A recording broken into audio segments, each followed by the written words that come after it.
6:30 this evening. It says that 2 other Memphis police officers were relieved of duty, and 3 fire department workers are fired as new details emerge from the deadly police beating of Tyree Nichols. Now, Shai, can you explain that real quick? All right, so relieved of duty, does this mean were they fired or they just like let go, administrative leave, with pay or without pay? Or what does relieve mean? I'm going to get into it. All right, so it says a total of 7 Memphis police officers were relieved of duty. We're going to find out what that means. It says a total of 7 Memphis police officers were relieved of duty the day after Tyree Nichols was beaten by officers and hospitalized. 5 officers have since been fired, and 2 other officers are still subjects of an internal investigation. Earlier, police named Officer Preston Hemphill, whatever, is one of the officers that remains on administrative leave. I think that is the white guy who tased him. Preston. Yeah. Yeah. All right. Then it says also 3 Memphis Fire Department personnel who responded to the beating have been fired. Now, Shai, when did this take place? I guess that means relieved from duty, fired. When did this take place? This whole ordeal. Okay. Was it this year or was it last year? No, I thought it was like, when was it, y'all? Was it early January? Was it 2023? You say it, I can't keep the video, I think it says 120 or 19. Yeah, this was like this month. It was early January. Did y'all see something? But he was beaten, severely beaten, and then he was hospitalized for 3 days, and then he passed away. Let me tell y'all this.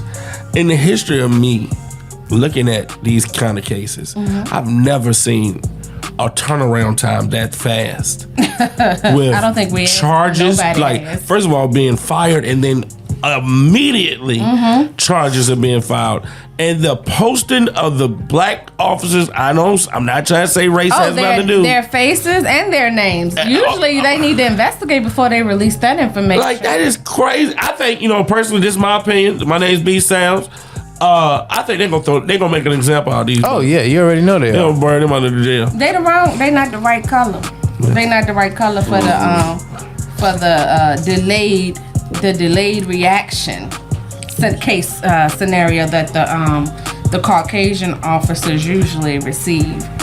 So that's the update on that. And of course they are protesting. They are doing whatever they need to do, because that's what they want to do down there, and I support it. So also, I wanted to talk about the. Hell no. Are you okay? No, yeah, we're about this story. Oh no, hell no, we going. All right, so it happened on January 7th. It happened on January 7th. Oh, yeah, I figured that. My sister's birthday, January 6th. I'm gonna put that out there. People are saying, why did the police pull him over? It says reckless driving. It was a traffic stop. It was, and then they're coming out now saying that there was no proof that he was doing anything reckless behind the wheel anyway. So look, I saw the video. Basically, they had him on the ground. We was talking about how the scene Jamaica Line brought up. The first video shows, all right, so you got the angle with the traffic cam, right? You ain't got no audio. But then when they pulled the audio up, he was actually down on the ground, and they were talking to him, and they was like, yo, they were cussing at him. He's like, what did I do? They said, turn on his back. He was already on his back. His hands were behind him. But this is where it got interesting. When the white officer Preston, when he came out there, he tased him, and he's heard on camera saying, "I got one prong in that MFer." You know what I'm saying? And he said, "Well, one of my prongs came out." But then they tried to pepper spray him, but they end up pepper spraying each other. You know what I'm saying? And the dude took off running. So Preston was running or whatever, you know what I'm saying? Right. And he stopped halfway because you could tell him he was out of breath. He wasn't at the second location. The second location is where, unfortunately, and I think it was a pride issue. You know what I'm saying? Like, you had him that he got him away or whatever, and he was like, what do you think? But they were already super aggressive when they yanked him out the car. Yeah, but so I wanna go back, all the way back, for those who don't know, the history of policing in the United States. So, slave patrols. The origins of modern-day policing can be tracked back to the slave patrol. The earliest form of slave patrol was created in the Carolinas in the 1700s with one mission: to establish a system of terror and squash slave uprisings with the capacity to pursue, apprehend, and return runaway slaves to their owners. Tactics included the use of excessive force to control and produce desired slave behavior. So, slave patrols continued until the end of the Civil War and the passage of the 13th Amendment. Following the Civil War, during Reconstruction, slave patrols were replaced by militia-style groups who were empowered to control and deny access to equal rights to freedom to freed slaves. They relentlessly and systematically enforced black codes, strict local and state laws that regulated and restricted access to labor, wages, voting rights, and general freedoms for formerly enslaved people. In 1868, ratification of the 14th Amendment of the U.S. Constitution technically granted equal protections. It says technically. We know what that means. Granted equal protections to African Americans, essentially abolishing black codes, Jim Crow laws, and state and local statutes that legalized racial segregation swiftly took their place. By the 1900s, local municipalities began to establish police departments to enforce local laws in the Eastern Midwest, including Jim Crow laws. Local municipalities leaned on police to enforce and exert excessive brutality on African Americans who violated any Jim Crow law. Jim Crow laws continued through the end of the 1960s. So when you look back at the protests through the civil rights movement and everything in between and before and after, and you see the police with their canines biting people, you see the fire department hosing people, with the fire hose. Let that sink in. That's the fire department using their water cannons to spray people. Do you know how much that hurt?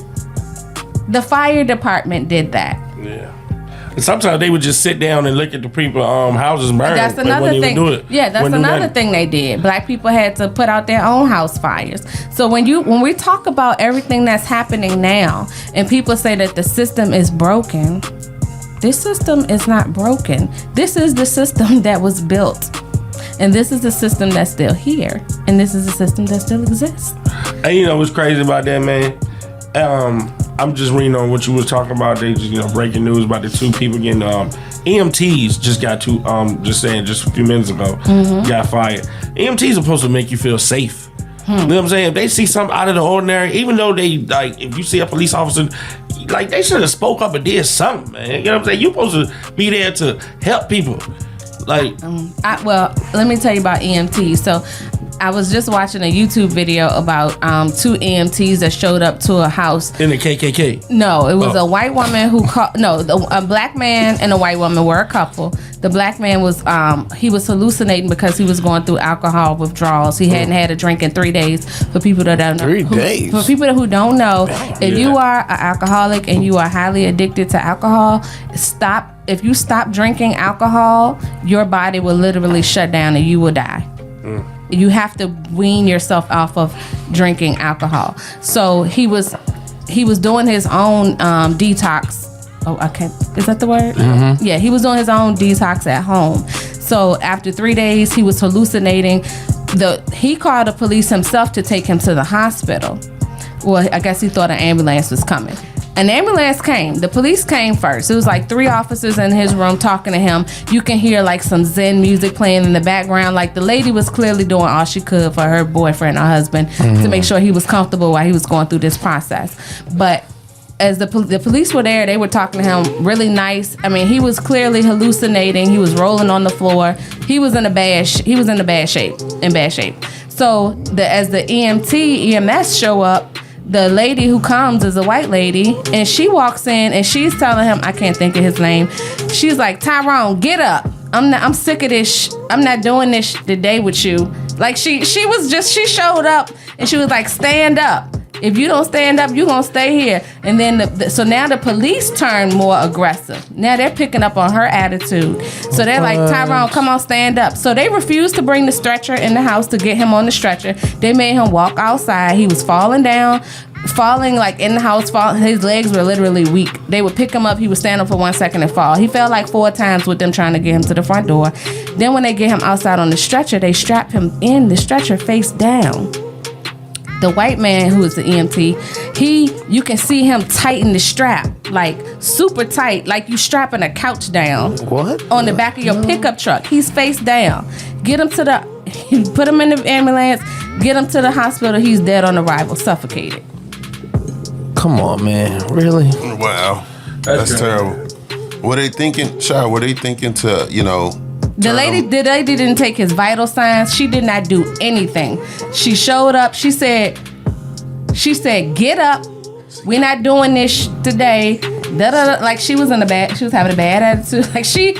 And then they strapped him face down and literally, like I said, tighten the strap. You know what I'm talking about? How you strap that thing? Yeah. And you could see the man in the back like really just pull it like he might as well have been a piece of furniture. That's how tight he did it. You know what? Some jobs you just can't have when you have a bad day. Let me ask you something, Shy. With alcoholics, do they known to, lay them on their stomach so they don't possibly choke on their tongue or vomit? Was that the case, you think? No. I think they were so impatient. Like he was clearly having a medical emergency. If EMTs were there who cared, they would have turned him on his back and then strapped him down. He just flopped onto the thing face first, and they left him that way and strapped him. I mean, I'm telling you, so they he strapped had him. suffocation from like a pillow.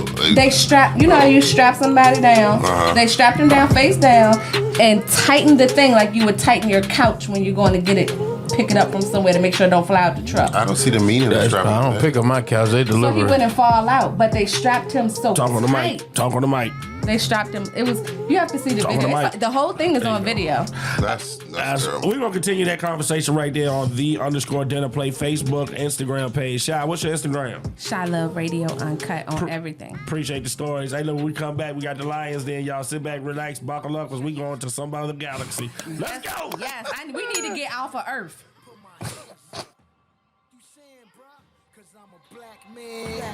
Hey, look, pull up every Monday at 7 p.m. with Shy Love, B-Sounds, Jamaican Lion, and the albino assassin Cool Mix J. It's the Dinner Plate, the radio show, and we bring everything to the table. Right here on 101.1 The Fam on Apple Music.